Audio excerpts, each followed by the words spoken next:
Hey, so here's the skinny.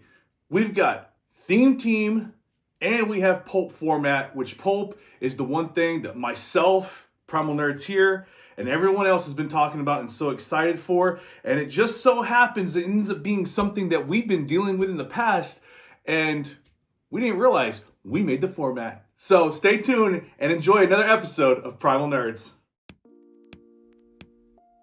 All right, nerds, here's the deal. So back in the past, you saw us, we came out with these, what were called battle boxes. And what we did is there was a rare or a couple rares and some commons and uncommons that made up a complete theme team 300-point force that came with 2 dice, and you could literally just take them out in a tournament and they were good to go. And it was basically a popper or pulp now format like we've all come to learn and love. But it's amazing because this format actually brings back the love that Heroclix was known for in the very beginning. I was playing since Infinity Challenge, the very first set in Hyper Time. Those were the 2 we played. I had a friend of mine like DC, I like Marvel, and we just played against each other. It was awesome. Back then, Superman was a beast because he was one of the few pieces with Impervious, so he was a pain to deal with. Nightcrawler Unique was the only one with Phasing Teleport, and Ultron, that you know from the new Legacy card coming out with Avengers 60th, was a beast to deal with. That was my favorite piece. But anyways, needless to say, with Pulp coming out, we got really excited for this, and myself and Tyler have been building teams like crazy. He's been focusing on theme team formats because he likes to use the super rares and actually likes to do the theme teams. So he's been focusing more on that, while I myself have been focusing more on Pulp, but it ends up coming out being more or less like a Pulp theme team format for me. So I thought I would go ahead and show you guys the team that I came up with. I'm very excited about this. I call this the Good Luck Trying to Kill Me team. Really cool setup. And why don't we stop wasting any more time and we'll just get right into it. And what we're going to do is we're going to start off with 2 villains first. And then I'm going to explain to you why we're doing this. So first off, we have Mysterio. So Mysterio, he's got that cool rally dice of 6 where he can generate an illusion of himself. And then he also has that special damage ability with a prob and shape change, and when he succeeds that shape change, he makes another illusion of himself as well. So that illusion bystander is pretty cool because it has the mind control, poison, super senses, and shape change itself. And again, he keeps making these illusions and you're just flooding the board with these. So we're going to keep that in mind. He's creating illusions to flood the board. That is very important for what this team is going to do. And so with that being said, let's get into the next one. And of course, Mysterio's a rare. Next up, we're going to go with a common piece here. We're going to go with Clayface. And you're wondering, what team is this? You said theme team. We'll get into that. So Clayface is a really cool piece. I liked him when he came out in Batman Team Up. He was really strong in my Batman enemy team. Loved him, was able to make a lot of clones of himself, which I thought was really cool and just fun and thematic to be.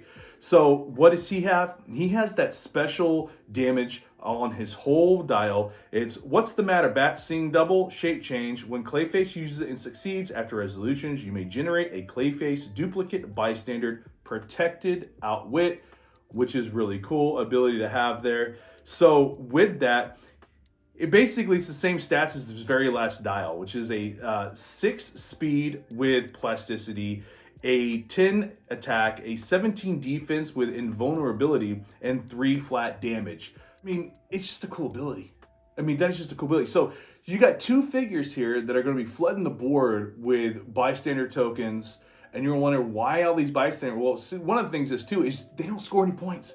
They kill these bystanders. You don't get any points from them. They're worth nothing. That's important to know.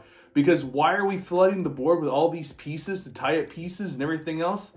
Well, first off, you're probably wondering, what theme team is this? Well, if you notice, both of these guys have the celebrity keyword. So if you've been a fan of Heroclix for a while, I think you know where I'm going with this. So we got a celebrity team right here. So with that celebrity, we're going to get into the piece that makes them part of the theme team. We're going to go with another rare from an older set, and we're going to go with Marvella. Marvella is a rare, and it's Mary Jane Watson. She has an ability called Peter, you can be an extra in my superhero movie. When establishing theme teams, characters on your starting force with a celebrity keyword gain the Spider-Man family keyword. So now, Clayface and Mysterio are both Spider-Man family keyworded, so it becomes part of a theme team. She also has a sidestep with flight, but only if Marvella has no action tokens. So you've got like this pseudo carry ability with her, which is cool. But from what it looks like, it's only when she has no tokens. So at the very beginning of the match, you're actually doing very well. You can just carry people and go, which is really cool. Doesn't have a thick dial by any means. I mean, she's only 15 points and has got only 3 clicks of health, but you're not using her for her damage capabilities or anything like that. I mean, she does have Incapacitate. She does have Barrier, which is actually very beneficial. And then she also has Empower. So she's boosting up a lot of your team. She's be able to do something like that. Bury yourself so you can make some protection for you. But the main thing is she's making Clayface and Mysterio part of a theme team for your team. And it doesn't really benefit. They don't get the team ability, which is sad. But still, you're getting the keywords, which makes a difference later on. And it's just cool because it's theme team. I like theme teams. They're cool to me. So with that being said, we're going to go to another figure that is also celebrity. This is a figure that we don't know right now as per the rules because they haven't actually justified exactly what they're counting as a white tab or a common figure because the miniatures games are all commons. So if we're allowed to use those as common pieces, then this is the piece that I would bring in. If we're not able to bring them in, I have a substitute that I will show you instead. So what we're going to do is we're going to go back to Empire. And we're going to look at the Invisible Woman 105B, which is the better version of Invisible Woman, and why we're bringing her. So she's got celebrity, so therefore she gets the Spider-Man family keyword. But more importantly, she's Fantastic Four also. We will get into that in a minute too. So, Invisible Woman. And she's coming at 50. She's got 5 clicks of health. Not bad. Start off with stealth, telekinesis, and a special defensive power, which is what you are using her for. Protect the team. Barrier. Defend. Friendly characters adjacent to one of Invisible Woman's barrier markers may replace their defense value with Invisible Woman's printed defense value. She's got a 19. So you can see where I'm going with this. You turtle up, you castle up with her, everyone ends up getting a 19 defense, no matter what. As long as they're adjacent to one of her barrier markers, you're good to go. Everybody has a 19 defense. Makes it hard for you to hit these characters, which is why she's there. Awesome, awesome piece to put in here for just 50 points as a support, essentially, character, just to push around that 19 defense. That means these Mysterio illusions will have a 19 defense with super senses and poison and mind control. Like, just gross. Same thing with Clayface. Clayface sitting around with a 19 defense with invulnerability. Really good. I mean, it's just good. And then you got, like I said, Marvella with barrier. Double barriers, which is awesome, but she doesn't get the benefit for that. So what happens if Invisible Woman's not being able to be used? For 50 points, it was really hard to find a figure that really did what she did. And so I kind of went more for a theme team aspect to it with a little bit of a pseudo barrier and just a really just all around just a hate piece, really. And it's going to be hard to hit her. So we're going with, again, with Empire, but we're going to go with Golden Oldie. She already has a Spider-Man family keyword, so she's already part of the theme team. But she has powers cosmic, so there's no outwitting. You can't do anything to that. She's got her own willpower, which is really awesome. But she has barrier as free, but only to generate 1 marker. Not great, but still something to help for protection. Then we have Stay Away from Peter. Stop. Toughness. So she has a stop click, which is awesome. So we got a little more sustainability there. Then she has Cosmic Wheat Cakes for everyone. Power. Heal all other characters within 3, 1 click. And that is what we're using her for. So she's basically getting this burst pulse wave heal for the entire team, which is really cool. So it's just sustainability. So if you're not able to bring in Wonder Woman, you can at least bring in Golden Oldie for a different kind of support piece that's going to give you sustainability. You might not get the defense, but you get the heal. which is really cool. So with that, and we're talking about healing, let's go for another piece. Everyone's famous aunt, and not to mention best support piece by far, we've got Aunt May. Aunt May, you already know what she does. She's got that rally dice where she gets to choose on how she heals. And we actually found a loophole on her ability too that works out great. So what do? So you get to choose one of her rally dice. And if you remove it, you don't have the result, or all friendly characters adjacent to Aunt May are also healed the result. If the target has a Spider-Man team ability, you may choose both. So here's the deal. You target a character that is Spider-Man family team ability for both, and everybody ends up healing. So you heal them up the max result, and you heal everybody else up the same because you targeted a Spider-Man team ability character. So there is a loophole, there's a workaround for that for this entire team. But really cool piece. Everybody knows how good she is. I mean, she's a very, very short dial. She's 10 points. Get that willpower and that support ability, but man, is she worth it. And with that Invisible Woman's barrier defending or the 19 defense and everybody else helping out, really, really cool piece to have on your team that will be great for a support piece. Then what we're going to do is we're going to bring in someone that has theme team possibilities. She does have the Spider-Man family keyword and team ability, but it's Mary Jane from the War of Realms, the Thor looking piece. She's a rare, and she has 2 traits. My kind of allies. When establishing theme teams, characters on your starting force with Asgardian or deity keyword gain the Spider-Man family keyword. She's the only one, so that ability doesn't matter. Next trait. Call in help from the Spider-Verse. When Mary Jane hits an opposing character, if no character has been placed this turn after resolutions, you may roll a d6. 3 through 6. Place another friendly character with the Spider-Man family keyword adjacent, and there you go, folks.